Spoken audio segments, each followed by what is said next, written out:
Hi, How are you? fine, thank you. And you? Fine, thank you. That's great. Okay, this interview is because our community what you know you. Okay. Okay, can you tell me about the origins of interest in second language acquisition? Sure. My interest began as a linguistic study, how people acquire and process languages. Observing students struggling with traditional methods motivate me to explore more natural and effective approaches. Okay, okay.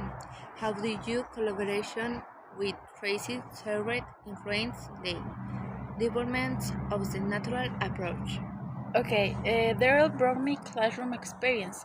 Well, I contribute with the theoretical framework, and together we designed the natural approach to focus on comprehensible input and meaningful communication. Okay. Can you elaborate on the fundamental principle of the input hypothesis? Yes, the input hypothesis posits that the learners acquire language by understanding. Input slide beyond their current level. This process should be natural and stress free, so the students don't get or don't have any stress about learn a new a second language. For example, we uh, live in Mexico, so our first language is Spanish, and I noticed that the students in middle school, for example, they have or get stressful for they don't want to participate because they don't know how to pronunciate some words, some phrases, or how to read or how to write, and that's the how works our hypothesis. What do you consider the key difference between first and second language acquisition? Okay, the first language acquisition is conscious and universal among children.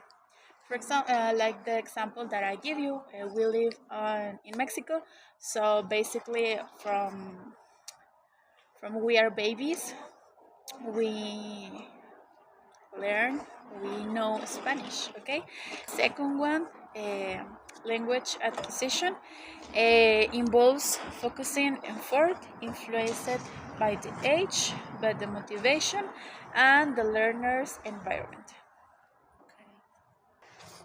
Okay. Can you briefly describe the five stages of language acquisition online in your research? Sure. The stages are the first one is pre-production, is minimal comprehension, nonverbal responses. The second one is early production. They are limited comprehension, one or two word responses. Okay. And the next one is emergency. They make simple sentences with frequent um, mistakes.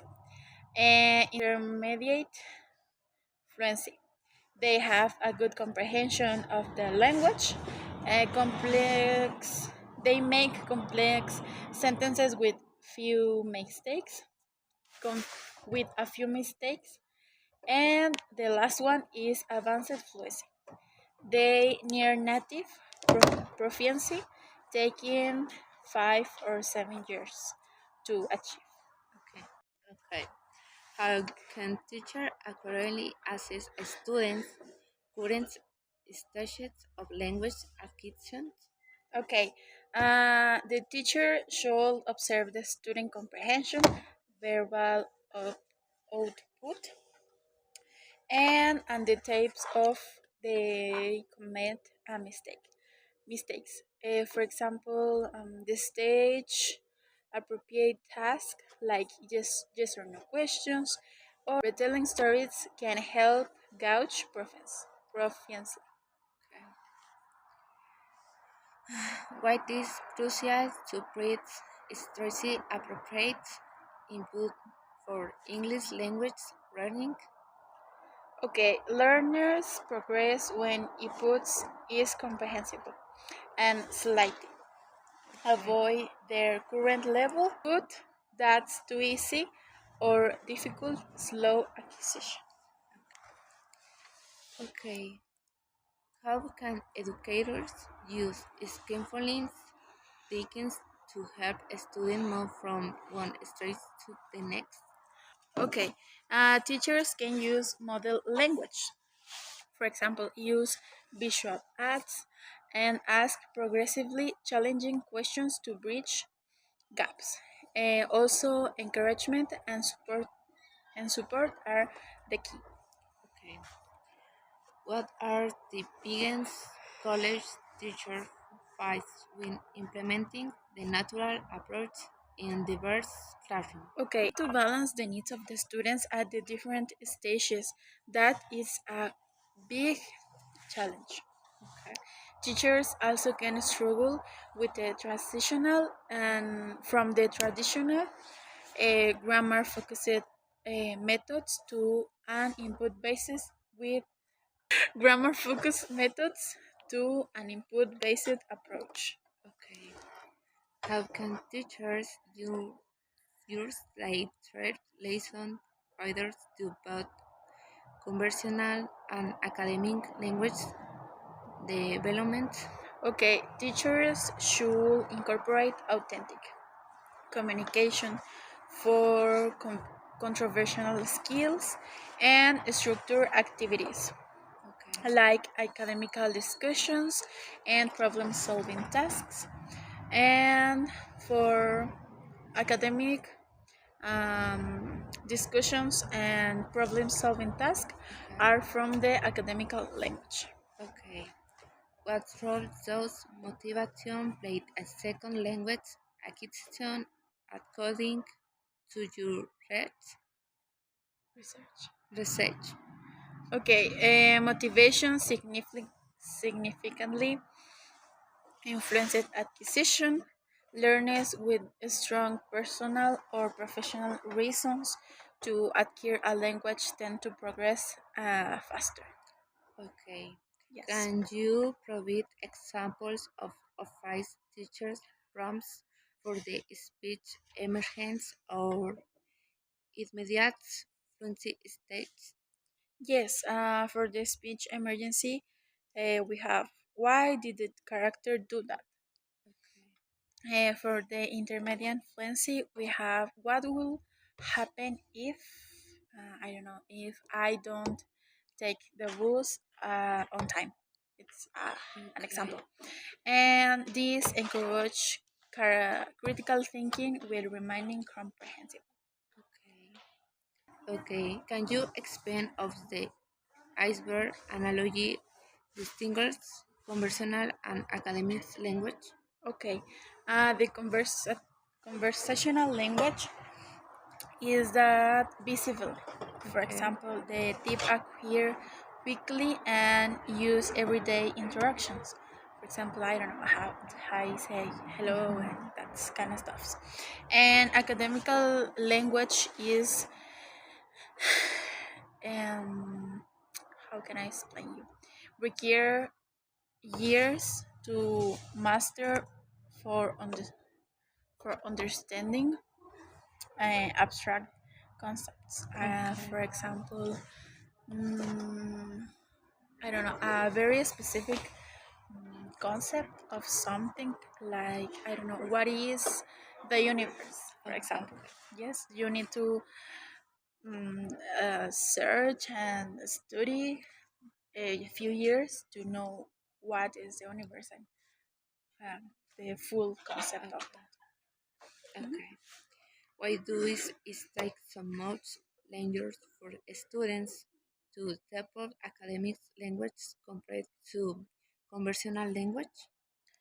Academical language demands understanding complex structures, specialized vocabulary, and critical thinking. Okay. Exposure to this happens more slowly than conventional context. Okay. What strategies can schools use to support students in building cognitive, academics, language proficiency? Okay, schools should integrate subject specific specific vocabulary and provide scaffolding Okay. and use materials that connect some concept with the real world context. How was the plan of second language acquisition involved since you published the natural approach in 1883? That's a great awareness of the importance of input, but grammar-based methods still dominate. Technology has also introduced new tools for language learning. Okay. Are there any misconceptions about your theories that you'd like to address? A common misconception is that I miss explicit grammar structures entirely. While I emphasize input, grammar can help advanced learners fine-tune occurrence. Okay. How do you think technology and digital tools can enhance language acquisition so Technology provides access to authentic, engaging input through video, social media, and interactive apps, catering to learners' diverse interests. what advice would you give to new teachers working with English language learning for the first time? Focus on creating a low stress, input rich environment, celebrate progress, however small, and remember that acquisition is a gradual process. Okay. What areas of second language acquisition present do you believe deserve more attention in the future? I think the impact of technology on acquisition, the role of bilingualism in cognitive development, and methods for supporting older learners who are studying. Okay. Thank you. You're welcome.